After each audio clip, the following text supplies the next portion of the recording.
चांगली देहदिशा असणार फलंदाज नरेश, ताकद आहे, पाहूया त्या ताकदीचा वापर कशा प्रकारे करतोय नरेश हा फलंदाज। पहिलाच फटका दिलाय दर्शक दीर्घामध्ये फेकून। मी आधीच उल्लेख केला होता ताकदीचा वापर कशा प्रकारे करतो आणि ओव्हर पिचचा चेंडू होता, बॅट मधला स्वीट साऊंड टक आणि चेंडूवर लावली 6 धावांची मोहर, बिग हिट 6।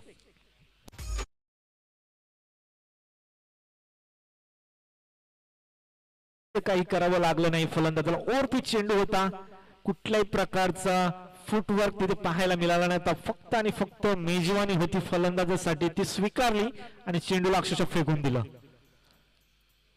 आता मात्र खूप चांगल्या प्रकारचा चेंडू थोडस सन्मान देण्यासाठी भाग पाडलं फलंदाजाला।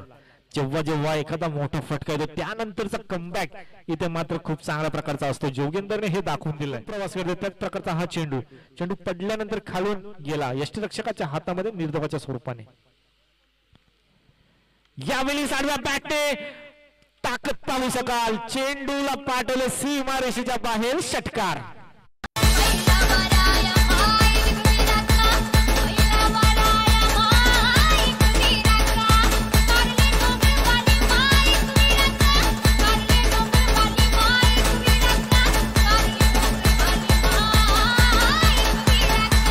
चेंडू हाताळणं गरजेचं आहे, परंतु आता मात्र सलामीला फलंदाज आलाय, सलामीला सॉरी सामोरे आहेत नरेश, जो नरेश आतापर्यंत 2 मोठे फटके 2 षटकार खेचले, परंतु अनुभव आहे शरदकडे, कशा प्रकारचा असेल हा बॅटल।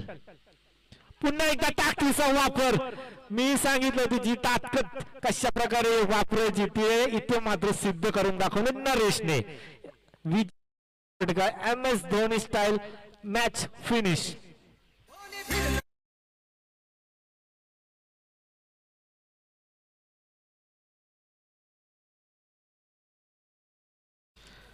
खूप चांगल्या प्रकारची फलंदाजी इथे मात्र नरेश कडून आपल्याला पाहायला मिळाले, 3 षटकार त्याच्या बॅट मधून पाहायला मिळाले।